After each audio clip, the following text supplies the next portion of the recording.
Want to know why some lawns look incredible even when the grass isn't perfect? The secret is crisp edges.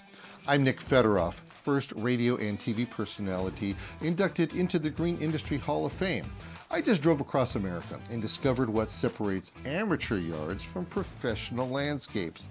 Today, I'm revealing the tool that creates definition that makes even average grass look magazine-worthy.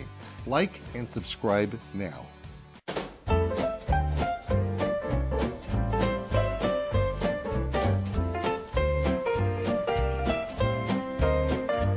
One of the things that I noticed when I was on my road trip was that there were a lot of landscapes that really were taken care of super well, whether it was just the front yards, even in the bad parts of town. I mean, I traveled to some areas that you could tell that the housing, that was all dilapidated and the cars and such. But even with many of the houses that were that way, their lawns looked really good. I was so impressed. I was telling MrsThingsGreen.com all about it and how impressed I was that they have such a passion for making sure that their houses are looking, at least their lawns are looking half decent. And I also went to places, for instance, in Ohio that, we're talking 1, 2, 3, 10-acre properties. I don't think in Ohio I saw one place that did not have a beautiful lawn, and especially big lawns. And you know what? They like doing stripes on their lawns. Oh, that was really kind of cool. Now, what makes a lawn look really good and what makes a flower bed look really good is the definition between the two.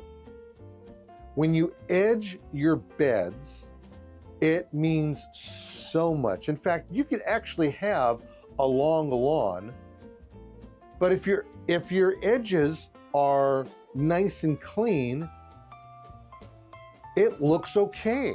It looks better, it doesn't look great, but it looks okay.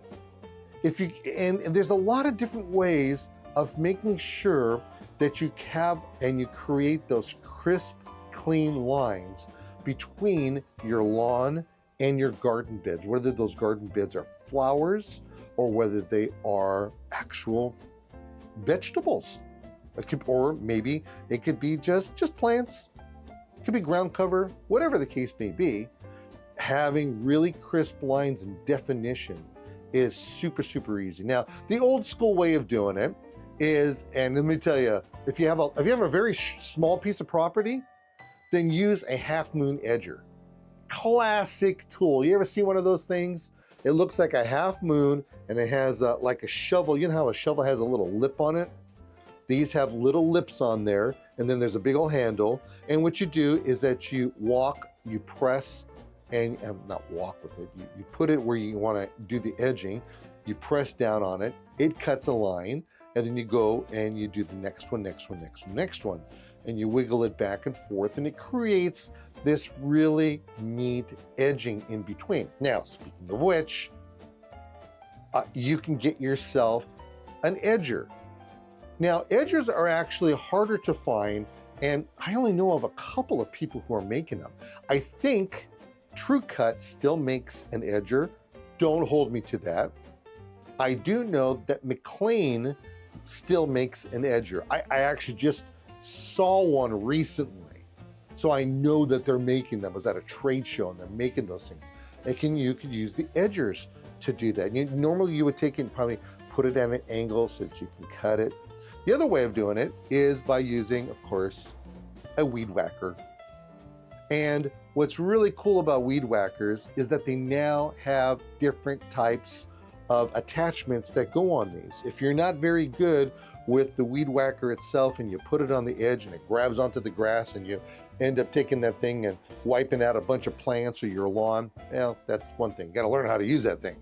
But what you can do is they have attachments that are specifically designed for this. Sometimes it's just as simple as using a rototiller attachment, and they're really cute. They have like 6-inch blades on there for the rototiller attachment, and you go along.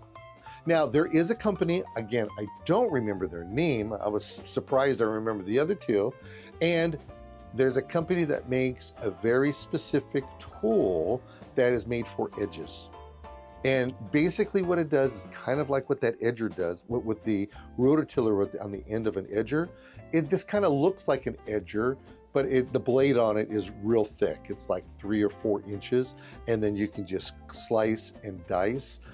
There's also another company, and you're gonna have to do the homework on this one, or send me a text or an email, where you take and it makes a straight edge up and down, and then on the side, it kind of has like a tiller on there to where it pushes the soil over while it's cutting the turf at the same time.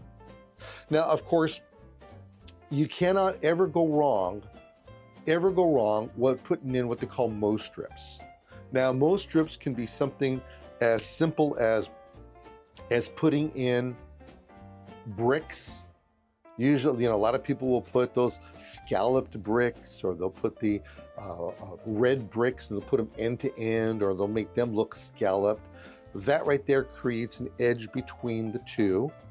And then you have something that's a little bit more solid. But a mow strip is really kind of cool because it's a forever type of thing, where there's a machine, and what they do is that they'll cut out where the contour of the beds are going to be and the grass is going to be.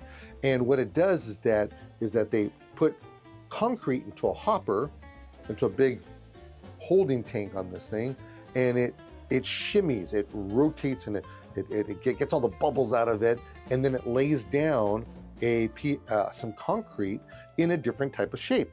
It could be square, it could be rectangular, it could have a little indentation on it. And what happens is that when you use this thing as you are mowing your lawn, you actually put the wheels of your lawnmower on the mow strip. That's why they call it a mow strip. You put it on the mow strip, and that right there will get your lawn nice and cut. It gets it to the height. And I don't want to say you'll never have to use a weed whacker or an edge or anything like that, but many times you don't have to if you're taking and maintaining your property on a regular basis, because we all know that you have to mow your lawn once a week. That's hands down the best way to do that. As the weather gets colder, you don't have to do it that often. Okay, you can go every other week, sometimes once a month, depending on the type of grass it is. But you're going to be maintaining those edges, especially during the growing season, on a weekly basis. And the best part about all this is that when you are cognizant of the work that has to be done, we understand that edging prevents grass invasion and creates a visual, polished finish. Even if your lawn is a little bit longer, you have the great definition between the two. And that right there is what really creates a neat looking landscape, like the ones that I saw when I was driving the fruited plain. And I took 3-4 weeks, I forget how long I was gone. And I'm driving down and I'm thinking to myself, how beautiful are these lawns, or what? Because they were just uber awesome to look at, and all the edges were great. And did you know that on big ride-on lawnmowers, they actually have attachments for those things for the edges. And now today's things, Green Garden Giggles with Sammy Seed and Mr. Beard. When do you know a banana wants to dance? When you see a banana shake. Why can't you get angry with a yam? Because they're sweet potatoes.